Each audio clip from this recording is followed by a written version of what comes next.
quand tu dis je vais placer ma mère en EHPAD, il y a rien qui va, quoi. Je vais placer, mais on parle de quoi? On parle d'un pot de fleurs. Soit vous êtes un EHPAD, soit vous êtes une crèche, mais on n'est pas les deux, ça n'existe pas. Qu'est-ce que je pourrais faire pour faire en sorte que quand je vienne au travail, je sois heureux? Des fois, ça choque les gens tellement, mais oui, j'ai pas de turnover. Rapproche, c'est comment prendre soin de celui qui prend soin. Bienvenue dans le temps de la relève. Je suis Marie-Noëlle Tissier, professionnelle de santé et engagée à donner la parole à celles et ceux qui agissent pour transformer notre système de santé. Soignants, managers, chefs d'établissement, entrepreneurs, ils viennent tous nous partager leurs projets, leurs initiatives et nous expliquent pourquoi cela fonctionne. La relève est en marche, alors on ouvre le micro.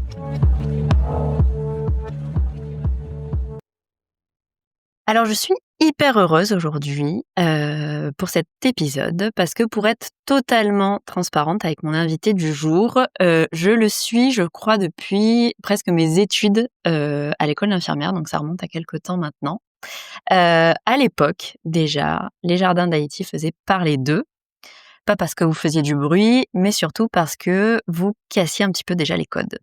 Et puis, il y a quelques jours, on s'est parlé et puis la meilleure manière, je pense, de connaître ton établissement, c'était de venir le voir de mes propres yeux. Alors, moi, je raconte un peu aux auditeurs comment ça s'est passé. Je suis arrivée à vélo.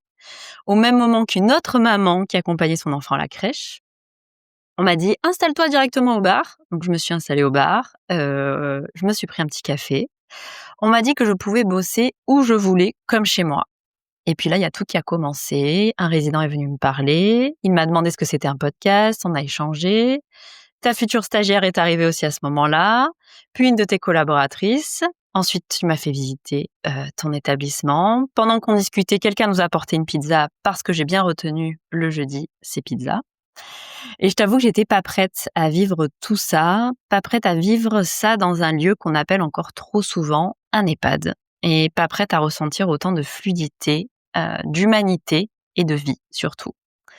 Alors, cher Laurent Boucrot, je suis ravie qu'on puisse échanger aujourd'hui ensemble. J'ai envie qu'on prenne ce temps-là. Alors, on s'est dit qu'on avait beaucoup de choses à aborder ensemble, mais qu'on allait essayer de se limiter à 1 heure. Donc, je te propose qu'on parle déjà de ton parcours, de cette vision que tu portes et bien sûr de ce lieu qui casse les murs, parfois littéralement. Mais avant tout, Laurent, je vais te laisser te présenter. Yes, merci beaucoup. Déjà, je crois que tu as fait une très belle intro, donc tu as bien raconté notre aventure. Et je suis très content parce que en fait, nous, notre jauge finalement, et je pourrais commencer par ça, c'est un peu la conclusion, mais c'est en même temps ce qui prime chez nous, c'est quand quelqu'un arrive et surtout quand c'est quelqu'un qui est pas forcément du milieu ou pas quelqu'un qui va venir pour se renseigner pour sa maman, sa grand-mère, son grand-père ou quoi. Tu vois, quelqu'un du monde réel, quoi. Et quand ce quelqu'un arrive, donc toi en l'occurrence l'autre jour, le retour de cette personne, il est vachement important parce que si toi tu t'es senti bien en passant la porte de chez nous, c'est que a priori tout le reste du monde va se sentir bien, y compris la famille de la fameuse dame qui va peut-être rentrer demain, y compris la fameuse dame qui va rentrer demain, et bien sûr, et j'allais dire avant tout, y compris le salarié, le membre de l'équipe. Et Dieu sait qu'on a une très très belle et grande équipe qui doit se sentir bien pour faire en sorte que les autres se sentent bien ici, tu vois. Donc, je suis très heureux d'entendre ce retour et ces impressions à chaud quelque part que tu as ressenties.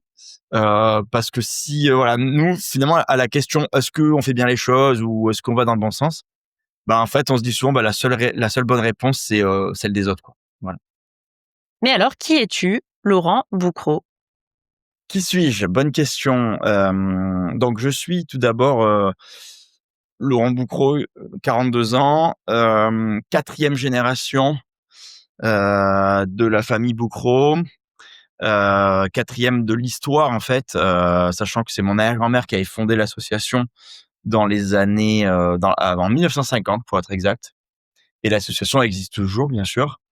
Pour la petite histoire, cette asso avait pour but de d'accueil. En fait, à la base, si tu veux, dans 50, on savait pas trop encore, les EHPAD n'existaient pas, bien entendu, même les maisons de retraite, enfin, il y avait pas encore d'appellation exacte, peut-être un peu les hospices, je sais pas. Et mon arrière-grand-mère, elle avait envie d'aider ce public-là qui était un peu vieillissant, un peu seul à la maison aussi. Il y avait pas encore de notion de dépendance, mais il y avait vraiment cette volonté d'aider les autres. En fait, je dis ça parce que quelque part, moi, je suis donc la quatrième génération, mais c'est quelque chose qui a transpiré cette valeur d'aider les autres, qui a transpiré de génération en génération. Et je dirais même qui a peut-être mûri, grandi, tu vois? Parce qu'à chaque fois, à chaque passage, on s'est toujours posé la question: «Et qu'est-ce qu'on pourrait faire de plus pour les autres? Et dans quoi on pourrait innover, pour, augmenter leur bien-être?»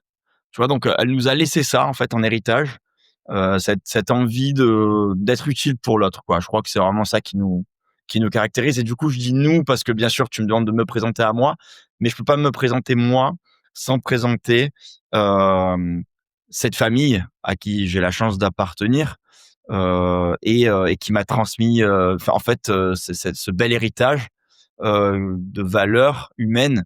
Et voilà, et ça, j'en suis très fier. Et sans ça, en fait, tu vois, je te parlais d'innovation et on va y venir. Dans quoi moi, à mon niveau, j'ai pu innover, mais sans cette valeur-là, j'aurais jamais fait tout ça. Donc voilà, c'est important de le dire. Et du coup, dans qui suis-je? Bah, je commence souvent par ça. Et je suis fier de voilà d'être qui je suis à ce niveau-là, parce que c'est une chance d'avoir une famille aussi engagée. Et ensuite, pour parler plus de moi-même et de mon histoire de façon assez rapide, mais quand même c'est important aussi parce que mon parcours il est pas si net que ça et pas si logique que ça.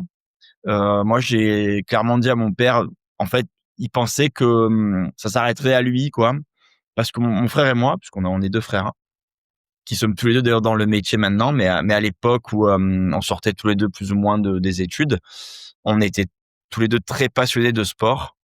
Et on est parti en Suisse ensemble pour être prof de ski.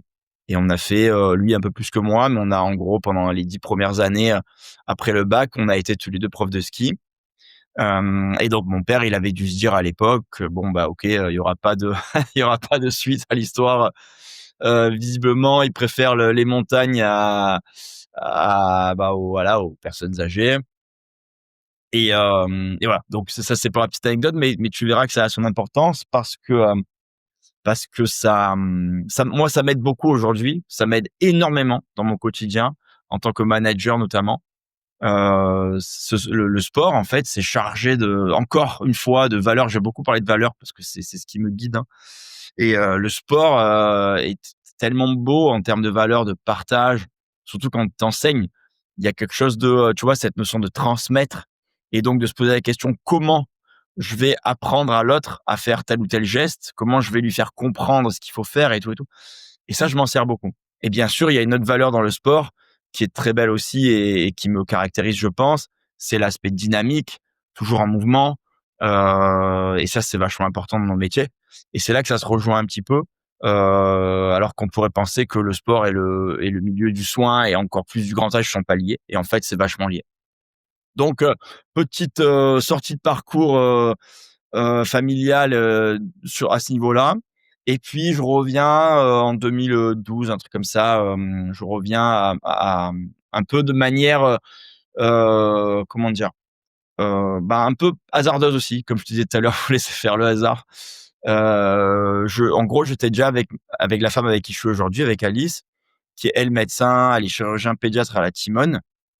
Et c'était au moment où elle, en fait, elle sortait de ses études de médecine qui étaient très, très longues, et elle allait clairement s'installer en tant que médecin à Marseille. Moi, j'étais saisonnier, et il y a un truc qui marchait plus, tu vois? J'avais envie d'être avec elle, faire des saisons, c'est hyper cool, mais en même temps, ça va pas trop avec construire une famille. En tout cas, si l'un des 2 est posé dans une ville, c'est impossible, quoi. Donc je dis: «Bon, OK, peut-être le moment d'arrêter». Et à ce moment-là, il y avait une porte qui s'ouvrait, au Jardin d'Haïti, puisque mon père était en train de créer un deuxième établissement dans les Alpes, et il avait besoin d'un adjoint, en fait, pour prendre un peu les rênes sur Marseille. Du coup, j'ai dit bon allez, ok, je tente le coup. Ça a été pas simple parce que j'ai dû reprendre les études. J'ai fait un master de management et de management d'établissement de santé. C'était pas très cool franchement parce que tu vois, tu reviens moi j'avais un métier passion. D'un coup, j'arrive là, reprendre les études, un truc qui me passionnait vraiment pas, faut être honnête, surtout tout le côté administratif et tout ça. Euh, et puis bon, ça s'est passé, mais ça aussi c'est un moment important de ma vie professionnelle parce que mon départ, elle était pas top, tu vois.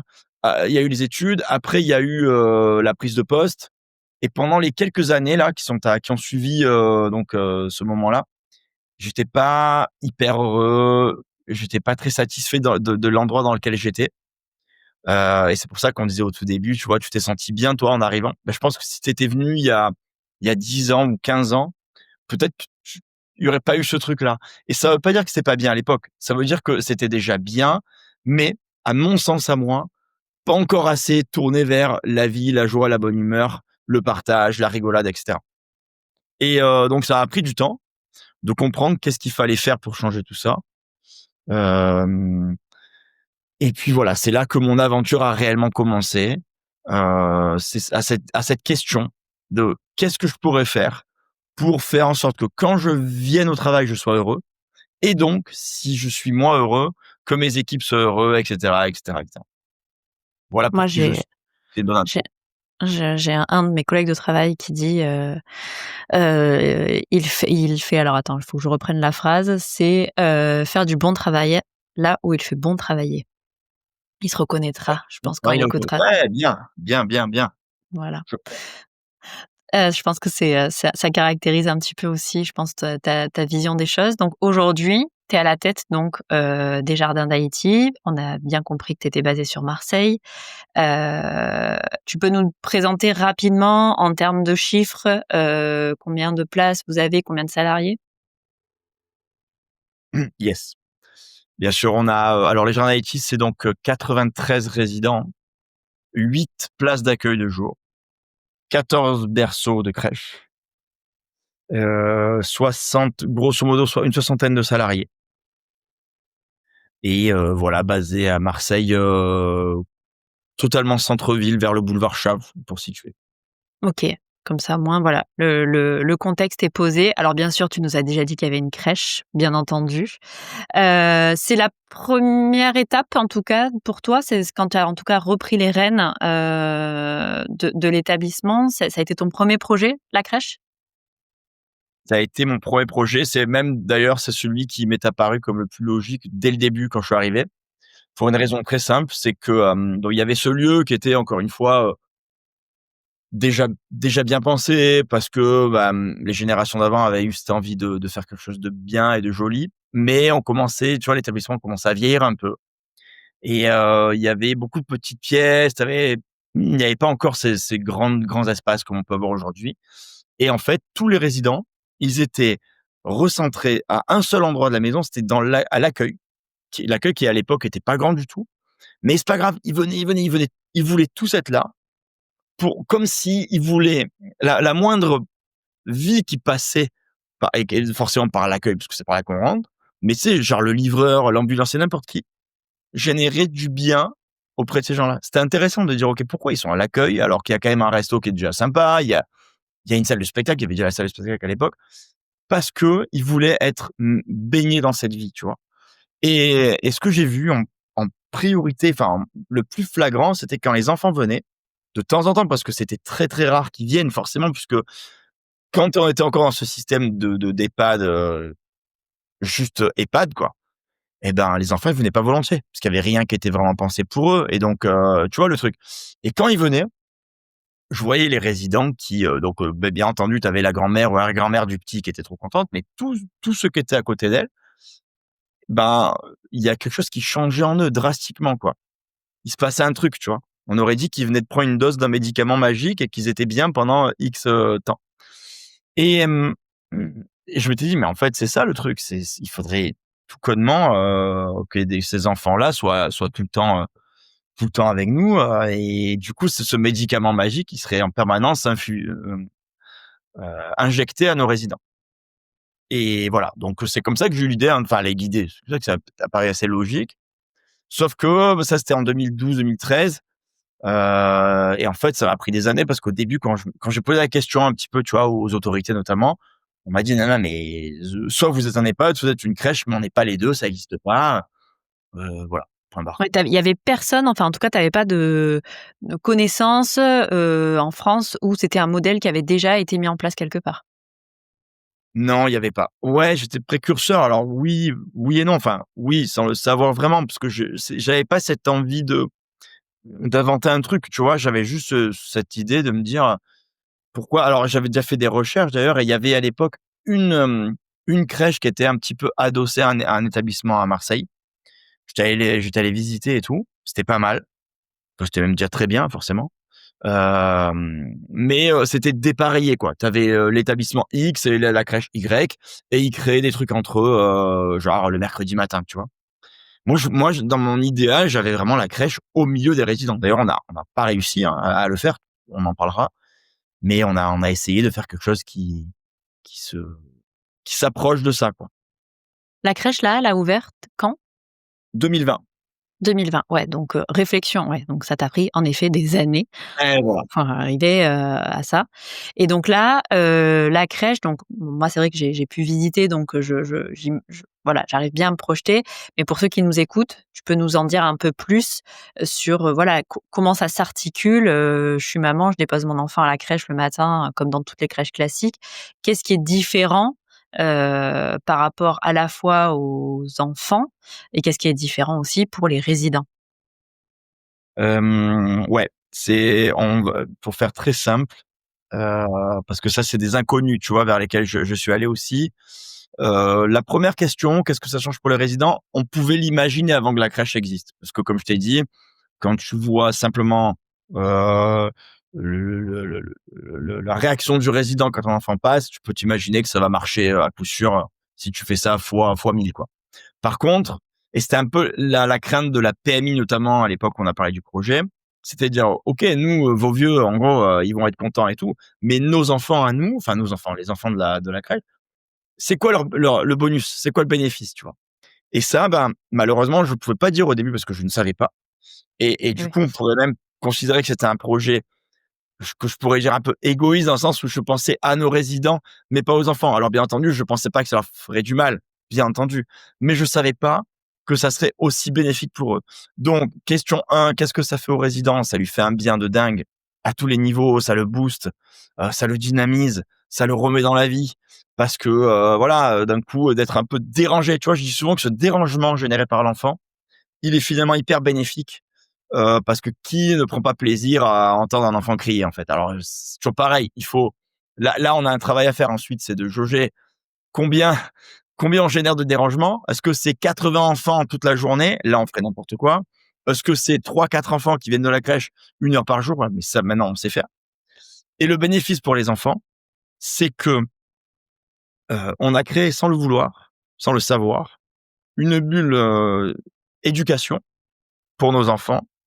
Et on sait aujourd'hui, il y a un petit peu des écrits qui sont sortis qui disent que un enfant qui a été, dans un cursus comme ça intergénérationnel avant ses 3 ans, il a, notamment une entrée à la crèche qui est hyper facilitée, une entrée à la maternelle pardon, qui est hyper facilitée. On l'a donc, autrement dit, sociabilisé en avance, et on va peut-être lui donner un coup de pouce pour le restant de sa vie, tu vois? Et nous on le voit, typiquement aujourd'hui, alors je suis pas très fort en écriture, en calcul tu sais, ils veulent tous qu'on fasse de l'étude d'impact, de la mesure d'impact. Je sais pas faire. Par contre, je vois moi un enfant qui arrive ici à tel âge et puis qui grandit chez nous, je vois comment il évolue vis-à-vis des autres, et ça, je peux te dire un truc, c'est que c'est affolant, quoi. C'est passionnant, à quel point, on va les sortir de leur bulle, de la crèche, tu vois? En fait, aujourd'hui, moi, c'est ce que je reproche un peu à notre pays, de mettre des cloches. Tu as les enfants qui sont là, sous une cloche, tu as les vieux qui sont sous cette cloche, puis tu as d'autres gens encore sous plein de cloches. Et nous, on a envie de soulever toutes ces cloches et dire: «Allez, rassemblez-vous, vivez et apprenez les uns des autres». Ouais, puis tu vois, ça peut être aussi des enfants qui vont être dans ce côté très, générationnel, c'est-à-dire qu'ils vont avoir toutes les générations autour d'eux. Et moi, alors peut-être inconsciemment, je me dis, c'est des enfants qui vont grandir avec ces valeurs-là, et qui peut-être, tu vois, vont se dire, dans, voilà, 25 ans, 30 ans, c'est pas, la prise en charge des personnes âgées, c'est pas quelque chose que je ne veux pas voir. Parce Bien que sûr. justement, moi, dans la crèche, alors voilà, ça, ce sera sûrement inconscient parce que je pense qu'on se rappelle très peu de nos années crèche et peut-être que, voilà, moi, mon fils en rappelle un petit peu encore, mais c'est vrai que je pense que ça leur inculque en fait ça, hein, cette espèce de socle, pour, bah, voilà, leur vie après, que ce soit personnelle ou professionnelle. Complètement. Tu as tout dit. C'est là la virtuosité de ce projet, et que je dis souvent qu'on est rentré dans un cercle vertueux duquel il ne faut maintenant plus sortir. C'est que c'est bénéfique pour tout le monde et en plus, ben voilà, comme tu dis, finalement, nous, en gros, le métier aujourd'hui le milieu EHPAD, et donc le métier de soignant et tout ce qui va avec, c'est pas très bien vu. Ça donne envie à personne. La plupart des EHPAD galèrent pour recruter parce que les soignants, ça court pas les rues parce qu'ils ont plus envie de faire ça. Parce qu'en fait, si tu es soignant aujourd'hui en EHPAD, c'est que tu es maltraitant, enfin que tu vas être maltraitant parce qu'un EHPAD est forcément maltraitant. Tu vois, il y a tout ce truc, beaucoup médiatique aussi qui nuit beaucoup à l'image. Alors il y a du vrai, il y a du faux, j'en sais rien, je m'en fous en fait. Mais ce que je vois, c'est que des vieux, il y en a plein, il y en aura encore plus demain et que si on continue à juste dire que les EHPAD, il faut pas y aller, que ce soit en tant que résident ou en tant que soignant, on va vraiment être en galère dans quelques années, tu vois. Et donc c'est vrai que si nos enfants, dès leur jeune âge, on leur apprend à quel point c'est important d'aider ce public vieillissant parce qu'il a besoin, clairement, qu'on soit là pour eux. Peut-être que dans 10, 15, 20 ans, on aura peut-être beaucoup plus de soignants et les écoles seront peut-être saturées d'élèves aides-soignants et ça sera génial, quoi. Alors justement, toi, tous tes salariés, toute ton équipe en tout cas que tu as montée, moi alors moi c'est ce qui m'a marqué quand on a échangé ensemble, c'est que tu m'as dit: «Ah mais moi j'ai très peu de turnover». Ce qui, à mon avis, est assez, voilà, je crois assez rare en tout cas en tout cas dans tout ce qui est secteur et sanitaire et médico-social. Est-ce que tu peux nous en dire plus sur, voilà, comment tu as pu, fédérer ton équipe? Bien sûr. Oui, bien sûr que alors c'est des fois ça choque les gens tellement, mais oui, j'ai pas de turnover. On n'en a pas, on est, je vais dire complet en CDI. On a même aujourd'hui un effet, alors, je ferai tout pour que ça dure, mais en tout cas aujourd'hui ça fonctionne, où il y a des soignants qui nous écrivent du style, voilà: «Il y a pas de place chez vous pour l'instant, mais si un jour, ben, j'adorerais bosser chez vous», tu vois? C'est vraiment une réussite pour nous parce que d'avoir réussi à générer une espèce de fierté, de la part du soignant à être au gérant d'IT, ça c'est vraiment cool et tu vois, moi des fois je prends des claques encore aujourd'hui quand je vois un soignant, tu sais, qui fait une story, pour son réseau quoi. Et il va taguer les gérants d'IT, tu vois le truc? Ouais, moi ça me fait plaisir, mais pas moi-même, ça me touche juste pour l'histoire quoi. Je trouve ça trop beau et voilà et on voit beaucoup de gens qui sont fiers de bosser parce que c'est des grandes, enseignes qui font rêver, tu vois? Les Artisan IT, enfin, ça fait pas rêver. Bah, aujourd'hui, quelque part, il y a ce côté un peu, ouais, bah, c'est l'EHPAD, dégaine et on est fiers d'y être et et comment on a fait pour générer ça? Ben, je crois que c'est petit à petit, c'est cette histoire-là, c'est cette mouvance aussi vers quelque chose de très nouveau. Hem, Ils sont clairement hyper, hyper chouchoutés ici. Donc dans toutes les manœuvres que je fais, et qu'on fait au quotidien, il y en a une grande qui drive un peu notre approche, c'est, comment prendre soin de celui qui prend soin. Donc, en gros, le soignant, il est quand même dans les grandes cibles aujourd'hui chez nous. Tu as le résident, tu as la famille du résident et tu as le soignant. Dans quel sens, je sais pas, peut-être les 3 en même temps, mais en tout cas, c'est une boucle. Si on veut que notre résident, il soit pris en charge, il faut que le soignant soit dans les mesures mmh, au mieux, au plus, comment dire? Il soit, ultra boosté, enfin voilà, tu peux pas demander en fait, dire à quelqu'un, «Je veux que tu prennes soin de quelqu'un», sans prendre soin de lui-même, ça peut pas marcher. Voilà, grosso modo.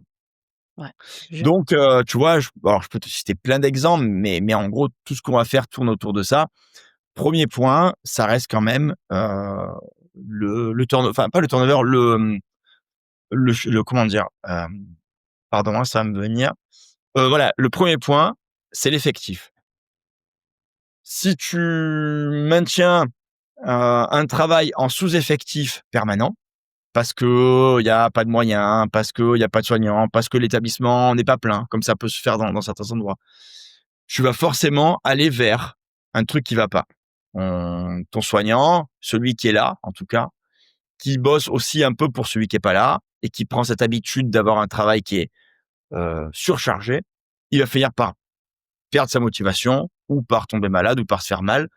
Donc, à mon avis, à moi, encore une fois, à mon humble avis, c'est pas ce qu'il faut faire. Ce qu'il faut faire, c'est maintenir l'effectif prévu.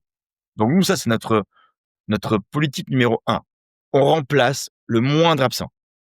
Ça coûte de l'argent. Bien sûr que ça coûte de l'argent. Mais en fait, c'est comme ça que ça marche, quoi. Tu peux pas demander à un mec de faire 2 fois, ce qu'il doit faire sur sa fiche de poste. Donc ça, c'est le point 1. Le point 2, c'est d'essayer de créer un lieu dans lequel on se sent bien. Et donc ça, c'est ce que je te disais tout à l'heure. Je peux te citer plein de détails, mais tu l'as dit, en fait, hein, en introduction, le lieu, aujourd'hui, il est devenu cool. Quand tu rentres, tu es content. Et nous, on va veiller à ça, à ce qu'il y ait toujours la bonne musique, la bonne odeur, la bonne déco, et cetera, et cetera, et cetera. Plus tout ce monde, tu vois, les enfants de la crèche, ils font du bien aux résidents, mais bien sûr qu'ils font du bien aussi aux soignants, parce que quand tu passes et que dans ta journée de 12 heures, tu vas te retrouver 5 minutes par terre à jouer avec une petite voiture avec un enfant, alors que c'est pas du tout dans ta fiche de poste à la base, bah, c'est quand même pas mal, quoi. Ça allège vachement ton quotidien. Et ça fait du bien à tous. Donc, tout ça, c'est fait pour que le lieu soit cool et pour qu'on ait envie d'y rester, pour qu'on ait envie d'y venir déjà. Et ensuite, il y a toutes les actions qu'on va mener auprès des soignants. Je peux te donner un exemple. Là, dans 2 jours, mercredi, on a ce qu'on appelle une journée bien-être qu'on va essayer de mettre en place régulièrement dans l'année. Cette journée, elle a lieu 2 fois là en 2 semaines puisque c'est, équipe et contre équipe. L'idée, c'est quoi? C'est qu'on a plein de trucs prévus tout au long de la journée. Séance d'ostéo, séance de massage bien-être, séance avec un psychologue, musicien toute la journée dans les services pour jouer, chanter avec les soignants, les résidents, faire rire tout le monde. Un repas spécial le midi, hyper healthy, et cetera. Des petits cadeaux, un petit déj le matin avec moi qui fait un petit discours d'introduction pour expliquer pourquoi, pour essayer de leur mettre un coup de boost encore, pour les remercier d'être qui ils sont. Et tu vois, ça aussi, c'est encore un peu ma façon d'entretenir quelque chose. C'est un peu comme on dit souvent, tu sais, la flamme dans un couple ou dans une amitié. Bah, c'est pareil, quoi. C'est vraiment une histoire, pour moi, cette équipe, c'est une histoire il y a un côté amical et un côté familial même dans ça. Et tu peux pas juste leur dire, les gars, allez, au boulot, allez. Ouais, vous êtes payés pour ça, donc allez bosser, tu vois, ça suffit pas, quoi. Donc voilà un peu mes petites façons d'approcher mon équipe qui font qu'aujourd'hui, ben, ça fonctionne, en tout cas pour nous et chez nous. Et ça génère ce turnover inexistant, cette fidélité au travail et donc cet engagement. Et du coup, en plus, dans notre boulot à nous, tu vois, on vend pas des t-shirts, quoi. Si tu connais pas le résident un minimum, voire un maximum, ça va être compliqué d'établir une prise en charge correcte. Et là, le fait que nos soignants sont toujours les mêmes, ils connaissent par cœur leurs résidents. Ils savent exactement qui aime quoi. Que madame Untel, elle aime bien s'habiller comme ça le matin. Que monsieur Untel, il aime bien son café à 10h20, à telle chaise, telle table. Tu vois le truc? Voilà. On arrive à personnaliser vachement grâce à notre équipe, grâce à leur fidélité. C'est vraiment le fondement, je pense, enfin ça ne peut fonctionner, si tu as pas, voilà, ce que tu disais sur ton équipe, c'est une certitude. Tu as appris ça, pendant ton master? Non. Mais par contre, aujourd'hui, c'est ça qui est assez fou, c'est que tu accueilles, une promo de master. Oui, oui Ça, c'est quand et même c'est le paradoxe, je trouve. ouais, c'est vrai. Alors pour la petite anecdote quand même, moi je suis pas un bon élève de base et quand j'étais à l'école, j'étais dans une école à Marseille, tu vois? Bon, les profs me disaient toujours: «Vous finirez au Club Med». Et c'était vraiment dans le sens toi, tu es nul, tu es un touriste. C'est fort quand même le truc, c'est que vous finirez au Club Med. Mais en fait, ça veut dire quoi? Ça veut dire qu'au Club Med, il y a que des nuls, il y a que des mecs qui sont pas allés à l'école. Et ça veut dire que si tu es un touriste, tu vas aller au Club Med. Et que si t'es pas dans les cases de celui qui est complètement parfait, qui sait très très bien compter, qui sait très très bien écrire et qui connaît très très bien l'histoire-géographie, alors il est nul. Et donc c'est un touriste. Et donc je fais la parenthèse, mais un touriste forcément c'est nul. Donc tu vois le truc, la dynamique elle est dégueulasse en fait. Eh ben tu sais quoi? J'ai fini au Club Med et j'ai bossé pour le Club Med pendant mon époque où j'étais enfin quand j'étais prof de ski. Ma plus grande clientèle, c'était les clients du Club Med. Donc en fait, ils avaient raison mes profs. Sauf que là où ils avaient tort, c'est que ça a été la plus belle école de ma vie, le Club Med, tu vois? C'est là que j'ai appris tout ça. Moi, à l'école, on m'a jamais parlé de relations humaines, de besoin d'être là pour les autres, de valeurs, de partage. Ça, on m'en a jamais parlé. Alors, je remets pas en question, forcément le système scolaire et j'admets avoir été un élève peut-être un peu relou pour les profs parce que des fois, j'apprenais pas mes leçons. Mais en tout cas, Heu, pour parler des études à un niveau un peu supérieur et notamment dans les masters de management d'établissements de santé, puisque c'est ce que j'ai fait moi et là, effectivement, on ne m'a encore pas parlé de tout ça. Bah, je pense que là, il y en a besoin et oui, aujourd'hui, certains me demandent d'avoir un petit mot, pour leurs élèves. Donc là, j'ai accueilli récemment les master 2 santé publique, faculté de la Timone. Il y a peut-être un projet avec Cage aussi qui est très sympa et à qui je dirais oui avec grand plaisir si je peux amener un tout petit truc. Mais du coup, voilà, moi, je vais pas parler technique, je vais pas leur parler de chiffres, de rentabilité, de trucs. Je vais leur parler d'amour, je vais leur parler de partage, de joie de vivre. Ouais. Voilà. Donc après, ça plaît ou ça plaît pas, hein. Certains me considèrent peut-être comme un gros bisounours, et j'assume complètement. Oui, mais par contre ça marche. C'est surtout ça. Ça marche chez nous. Ça marche chez vous, exactement. Donc c en tout cas, ça prouve que ça peut exister. Moi, c'est surtout ça. Tu accueilles aussi 2 étudiants, c'est ça?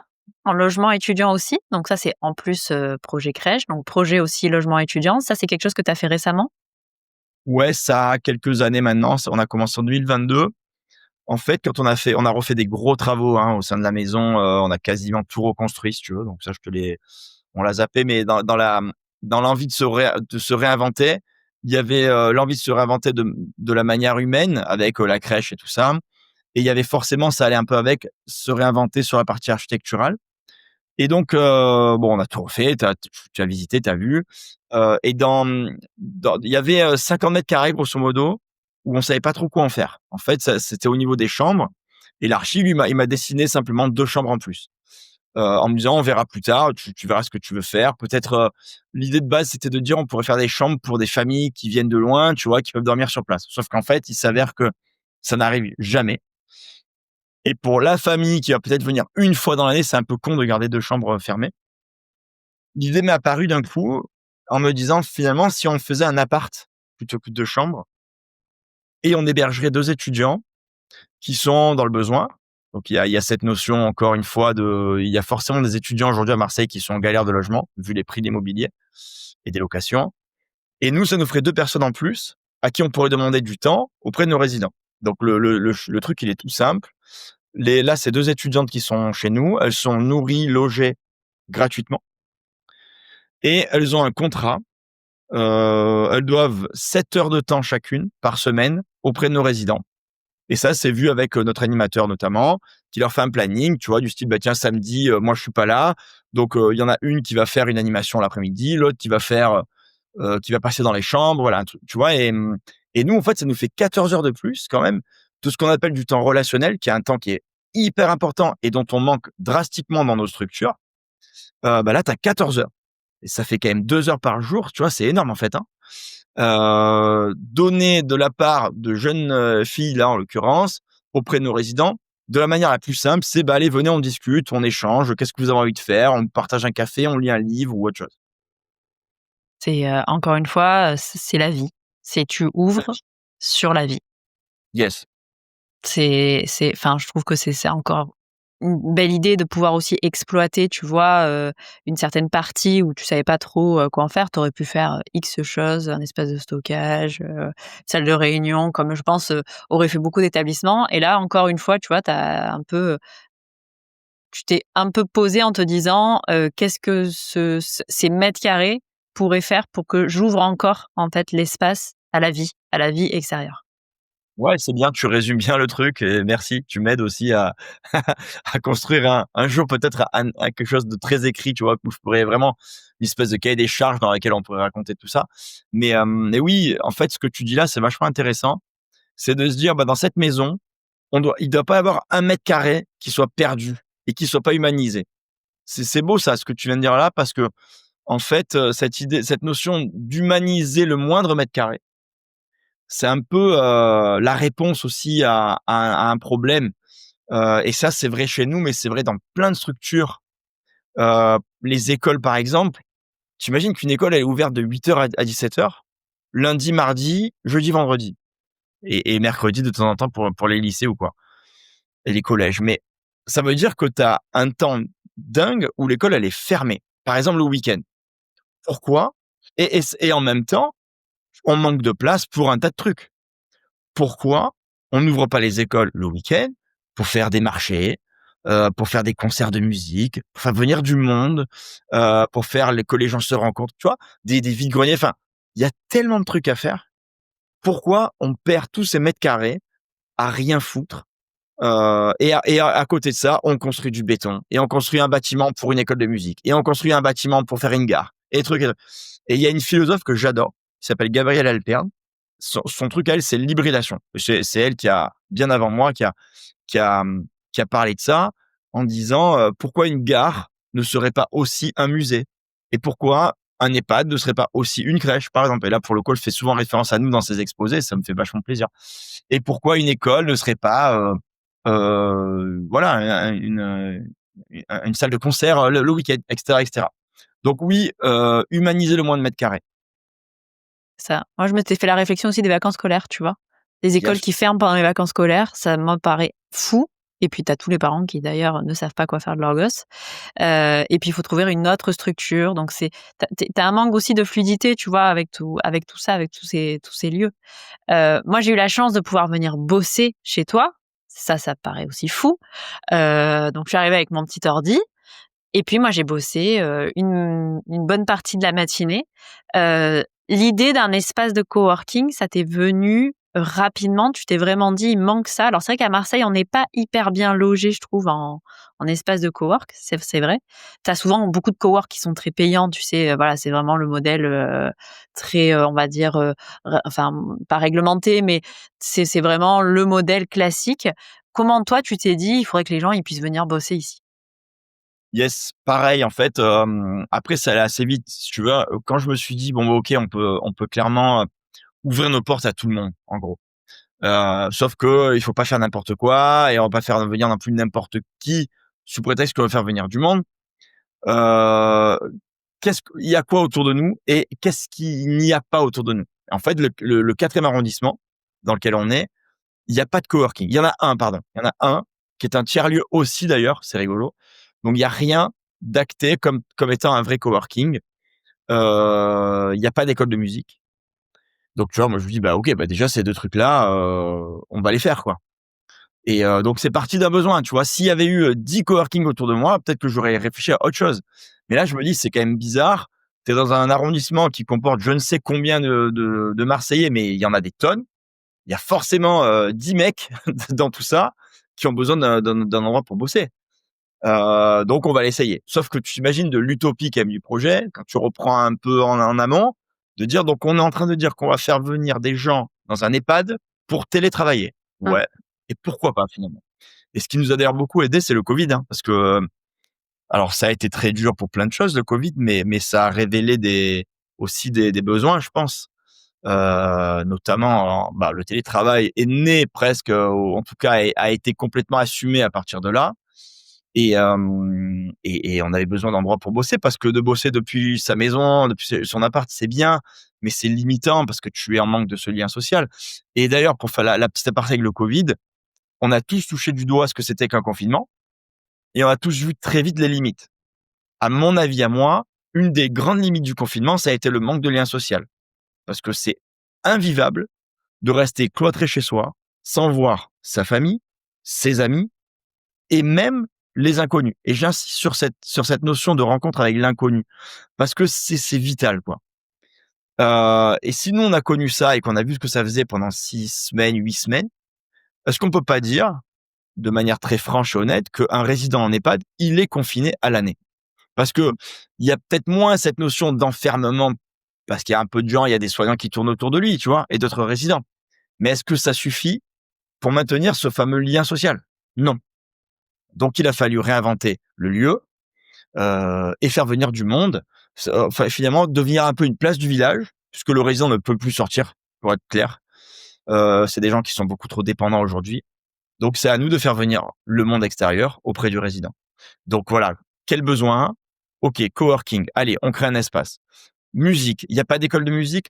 Il s'avère que j'adore ça. Allez, on tente le truc, on fait une école de musique. Aujourd'hui, l'école elle a 2 ans et demi, on a 70 élèves. Donc ça veut dire que le mercredi notamment et tous les soirs de la semaine, on a tout le temps un, 2, 3 élèves qui sont en cours de guitare, chant, piano, batterie, violon. Avec en plus, dans cette école de musique, encore une fois, je t'ai parlé beaucoup du cercle vertueux et il y en a un dans tout. On a parlé de la crèche, on a parlé du coworking, le cercle vertueux, le côté hyper magique de ça, c'est que les coworkers qui viennent, et d'ailleurs tu l'as vu toi-même, et je crois qu'on en a parlé quand tu es venu, tu fais partie de ces gens qui ont ressenti un bien-être en ayant fait quelque chose de bien pour l'autre. Et on m'a dit une fois un truc très beau, c'était un coworker qui était venu pour la première fois, qui savait pas trop, parce qu'au début c'est bizarre, tu vois, c'est un peu déroutant quand même. C'est particulier, quoi. Tu bosses pas dans un lieu pensé pour ça à 100%. Tu bosses avec peut-être un résident qui va passer à côté de toi, qui va te parler, qui va t'interpeller. Qu'est-ce que c'est? C'est quoi ça un ordinateur? Mais c'est quoi des mails? Enfin, tu vois. Et si tu joues le jeu un minimum, parce que si tu viens là coworker, c'est que quelque part t'as cette envie, tu vas vite voir que tu fais du bien aux gens. Et ce coworker m'a dit en partant, c'était génial, merci. J'ai fait du bien aujourd'hui à quelqu'un et ça m'a fait vachement du bien à moi-même. Donc finalement, il a bossé. Il a été peut-être plus productif qu'à la maison, parce qu'à la maison, ça a ses limites aussi. Et il s'est fait du bien en étant utile pour les autres. Donc ça, c'était génial. Et le côté vertueux pour l'école de musique, c'est que, et ça encore, tu vois, c'est des trucs qu'on découvre. Hein. On savait pas à l'époque, en créant ce truc-là. Moi, je voulais juste qu'il y ait des musiciens parmi nous, quoi. Mais il s'avère qu'on est la seule école de musique dans laquelle tu apprends à jouer ton instrument devant un public en permanence. T'es pas dans une salle fermée toute l'année et tu vas faire un concert devant 500 parents à la fin de l'année au Dôme ou au Silo à Marseille. Tu joues devant un public à chaque fois. Et quand même, la musique, c'est ça, tu vois, le but de quand on joue dans un instrument ou quand on chante, c'est qu'on veut chanter pour les autres. Tu vois, si tu veux jouer que pour toi, enfin, ça a pas de sens, quoi. Sauf que ça s'apprend. Et dans les écoles de musique classique, on n'apprend pas vraiment à jouer devant les autres et à jouer pour les autres. Donc, tu vois encore une dimension qu'on découvre. Et il y a des parents aujourd'hui qui viennent pour ça. J'ai une maman d'une jeune fille qui est à l'école de violon qui m'a dit, voilà, je suis venu chez vous alors que j'ai une école de violon en bas de chez moi. Elle habite à 40 minutes d'ici. Elle m'a dit, je préfère faire 40 minutes, mais que ma fille soit dans votre cursus à vous, avec ce côté ultra humain et qu'elle apprenne au-delà de son violon, qu'elle apprenne d'autres choses, quoi. Encore une fois, c'est ça, c'est le tout ce que tu peux avoir en fait à côté, pour voilà, pour toutes ces personnes qui vont venir, que ce soit télétravailler, faire leurs cours de musique, être enfant à la crèche. C'est voilà, tout ce contexte en fait que tu poses, et qui va en fait enrichir énormément. Moi, j'avais lu un article qui disait que l'humain est de toute façon conditionné quand même à avoir, ce besoin de relations sociales, ce besoin d'empathie et c'est vrai que tu arrives en fait, peut-être inconsciemment, mais à pouvoir offrir ça, à toutes ces personnes en tout cas qui posent le pied, dans ta structure. D'ailleurs moi ça me fait penser que souvent tu emploies le terme «maison à vivre» et pas du tout EHPAD parce que c'est vrai qu'EHPAD en ce moment, hein, comme tu l'as dit, hein, c'est très connoté, on va dire très négativement. Je trouve que le terme «maison à vivre» et ce que tu disais, c'est de rapporter la vie dans l'établissement. Complètement. Et c'est vrai qu'on n'a pas parlé de ça et c'est un peu mon fil directeur, en fait. C'est quand j'ai décidé de dépoussiérer un peu le truc, il me fallait avant tout un fil directeur, un fil rouge et surtout que je me fasse une promesse de ne plus jamais déroger, de ne comment dire? De jamais sortir de cette ligne de conduite. Et je pa c'est moi, hein, mais je pars du principe que EHPAD, c'était pourri. Ça fait peur aux gens. Tu as cette notion de établissement, de personnes âgées dépendantes. Tu vois, c'est dur, quoi. Aujourd'hui, tu sais, les mots, en fait, moi, j'y attache beaucoup d'importance. Certains te diront, ça n'est qu'un mot. D'autres te diront, ouais, mais c'est du marketing. Ouais, non, d'accord. Mais n'empêche que quand tu dis, je vais placer ma mère en EHPAD, il y a rien qui va, quoi. Mmh. Placer, je vais placer, mais on parle de quoi? On parle d'un pot de fleurs, on parle de, tu vois, je vais placer ce pot dans cette étagère. Non, non, non, non. Je vais accompagner ma maman qui représente tout pour moi, heu, dans un lieu qui soit le mieux pour elle et pour moi. C'est différent, tu vois? Et donc moi je lui dis: «OK, allez, venez, on gomme le mot EHPAD et on trouve quelque chose d'autre» et j'ai un peu réfléchi, ça a pris du temps et un jour j'ai eu un déclic. Je dis: «Mais on n'est pas un établissement, on est une maison et on n'est pas un lieu où on meurt, on est un lieu où on vit encore. OK, maison à vivre. Ça fait bien, ça sonne bien? Ouais, pas mal. OK, est-ce que ça peut suffire à changer ma façon d'être et est-ce que on chacun de nous change un peu sa façon d'approcher le milieu, tu vois? Oui, parce que si tu te demandes à chaque fois que tu fais un truc, est-ce que c'est maison à vivre ou est-ce que c'est EHPAD? Je te garantis que c'est vachement différent.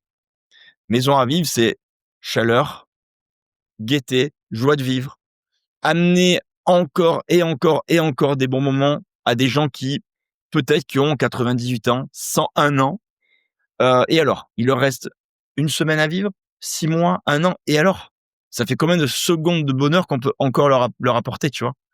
Donc venez, on n'oublie pas qu'on est une maison dans laquelle on vit aussi. Alors, certains me disent du coup: «Ouais, mais du coup, derrière tout ça, tu caches un peu la notion de mort, heu et tu veux cacher le fait que les gens meurent et tout». Je veux pas le cacher. C'est juste que on verra au moment venu, tu vois? Mais avant ça, il y a de la vie et moi, c'est ça qui me passionne, quoi. C'est c'est c'est vrai que c'est moi, enfin, en tout cas, c'est ce que j'ai vraiment ressenti, c'est la vie.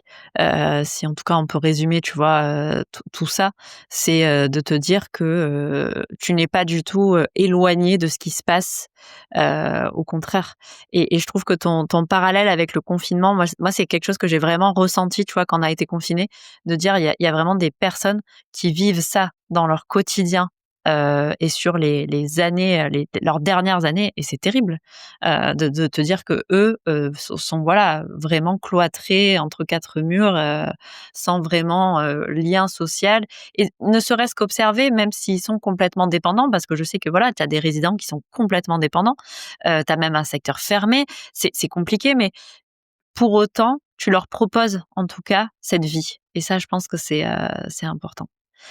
Quels Ouais. sont tes projets encore? Est-ce que tu as envie encore de développer d'autres choses, au jardin d'Haïti?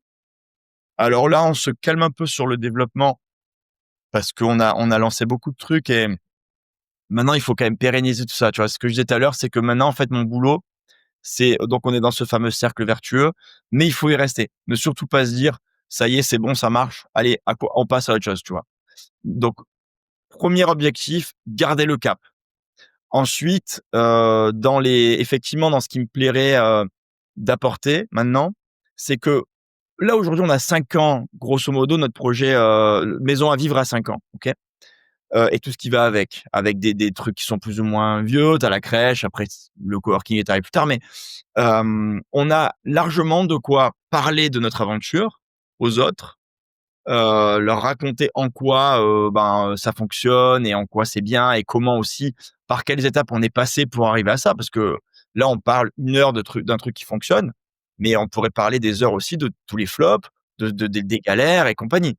Donc aujourd'hui, on est quand même légitime, à parler de ce qu'on fait et je trouverais ça hyper, encore une fois, vertueux de notre structure à nous, l'essaimer et le partager à d'autres pour que ce soit plus 100 résidents au Jardin d'Haïti, mais peut-être 200 ou 1000 ou 500 000 demain. Si chacun se dit bon bah attends, il y a peut-être un truc à faire chez moi et peut-être ça sera vachement différent mon voisin du 10e arrondissement que moi parce que lui il va voir que c'est d'autres trucs qu'il faut faire, mais de réinventer un peu l'approche, tu vois, d'humaniser l'approche avant tout.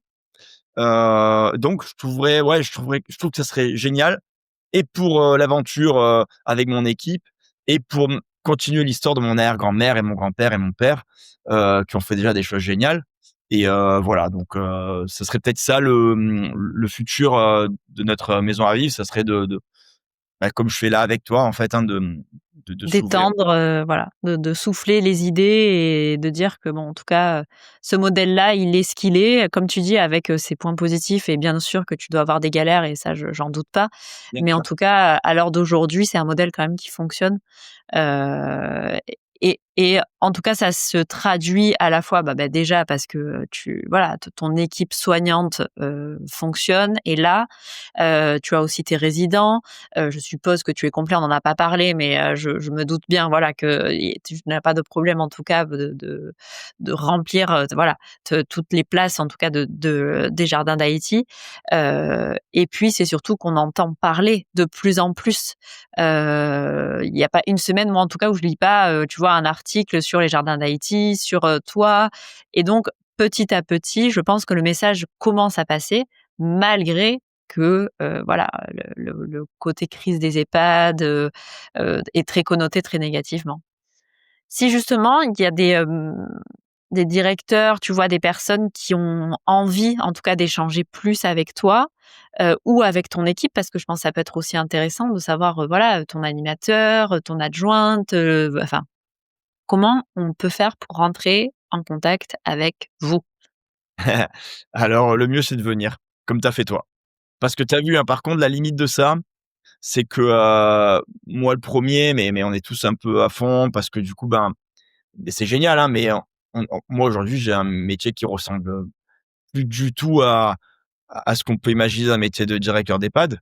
Alors parce que j'ai aussi la chance d'avoir une adjointe avec qui ça se passe très bien, tu vois? On a fait les choses petit à petit et aujourd'hui on y arrive. Mais du coup, c'est rigolo. Enfin, en fait, moi, je vais passer du bar à faire un café avec toi parce que tu es venu coworker. Ensuite, je vais parler avec le prof de l'école de musique, voir où est-ce qu'on met le piano parce que le truc, c'est assez rigolo, quoi. Et puis, bien entendu, je vais parler avec Madame X pendant 5 minutes parce que elle veut boire un café avec moi et passer du temps avec les fréquents. Donc, le mieux, c'est de venir et de s'immerger, quoi. Et d'ailleurs, par exemple, les cours aujourd'hui, typiquement celui que j'ai fait avec le master là, on les fait ici, tu vois. Parce que quand même, moi là, je t'en parle et tout et c'est génial, mais rien de mieux que l'immersion. Et elle parlera beaucoup mieux, simplement, enfin, une immersion parlera mieux que moi, tu vois?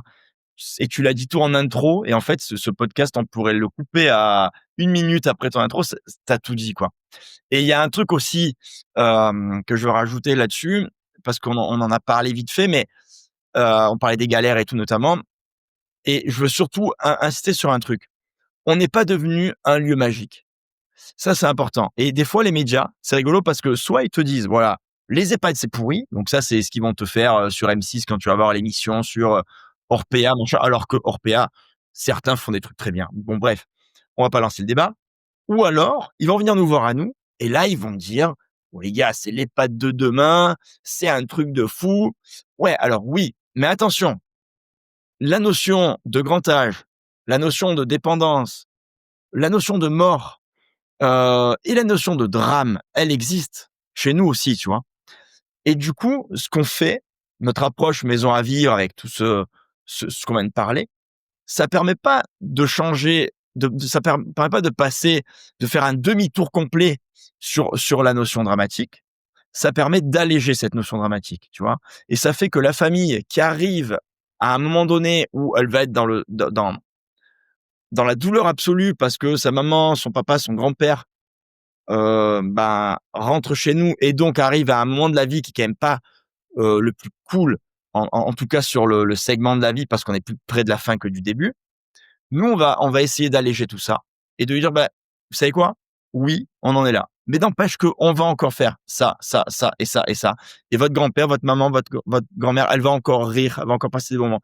Donc on allège, on descend de quelques crans la douleur. Mais voilà, tu vois, c'est pas non plus devenu juste un lieu cool, quoi. Ouais, je pense que c'est important, tu as raison de le souligner et de pas être non plus dans le côté trop paillette, et dire: «On vend du rêve, vous allez voir, c'est incroyable», faut aussi être dans la réalité. Yes. Laurent, c'était un échange qui était très intéressant. Comme tu le sais, tous les 2, on est très bavards, on aurait pu encore se parler pendant des heures. Moi, j'ai une dernière question qui est un peu rituelle, dans ce podcast. Est-ce que tu aurais un invité, à me recommander pour un prochain épisode? Ça peut être un soignant, quelqu'un qui monte une entreprise, en tout cas qui gravite autour de la santé. Autour de la santé? Alors, je t'ai parlé tout à l'heure de Gabriel Alpern, philosophe, qui est pas que dans la santé, mais qui forcément, l'est beaucoup parce que quand tu parles d'humaniser, bah, tu parles de santé, ça va avec, c'est un médicament l'humain, donc voilà. Moi j'aime beaucoup et c'est quelqu'un qui a tellement de choses à dire et qui parle tellement mieux que moi sur, la façon d'hybrider des lieux.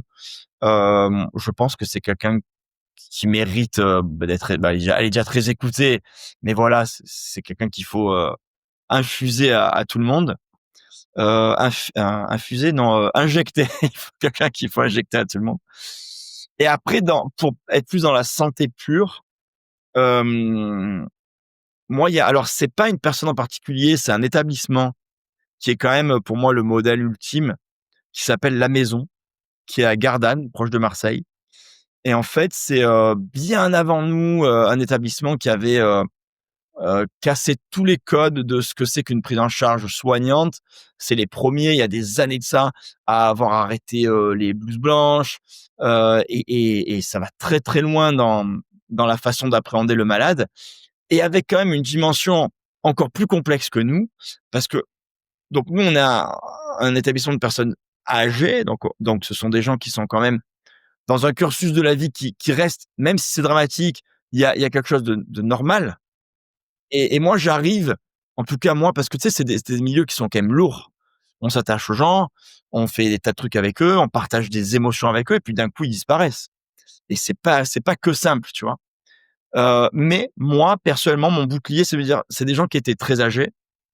Et comme moi, j'ai perdu 3 de mes grands-parents, mais à chaque fois, j'ai été triste et heureux à la fois parce que ils ont fait une vie et ils ont eu la chance de vivre tout ce qu'ils ont vécu et puis de faire une famille et de rencontrer du monde, etc.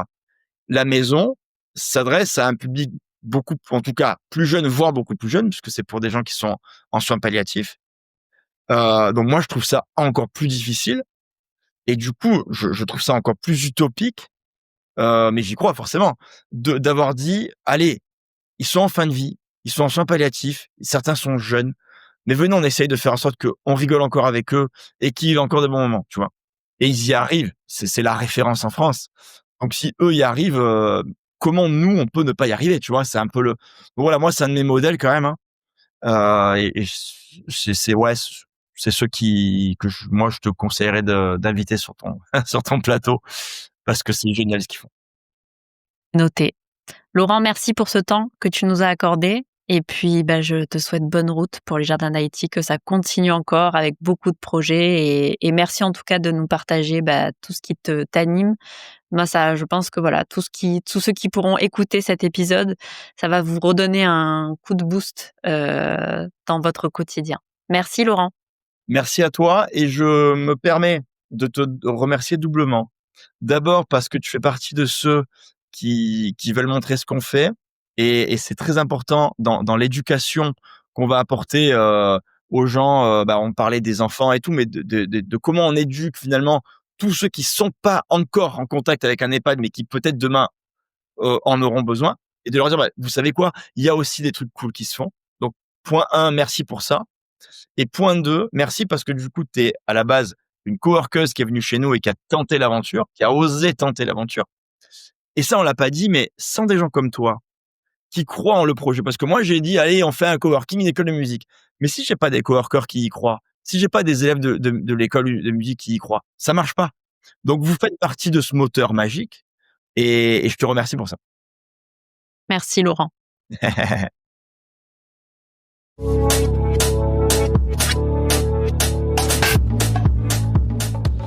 Merci d'avoir écouté Le Temps de la Relève. J'espère que cet épisode vous a inspiré et donné des clés pour réfléchir ou agir au quotidien. Pour faire vivre ce podcast, il est indispensable de vous abonner, de partager cet épisode autour de vous et de laisser un commentaire. C'est grâce à vous que nous pouvons continuer à mettre en lumière les initiatives et les professionnels qui transforment la santé. Et si vous souhaitez vous aussi partager votre expérience ou vos projets sur le podcast, n'hésitez pas à me contacter. Vous pouvez également suivre Le Temps de la Relève sur LinkedIn et Instagram pour ne rien manquer des prochains épisodes et découvrir les coulisses. Je suis Marie-Noël et je vous dis à très bientôt pour un nouvel épisode où nous continuerons à explorer ensemble les solutions concrètes pour un meilleur système de santé.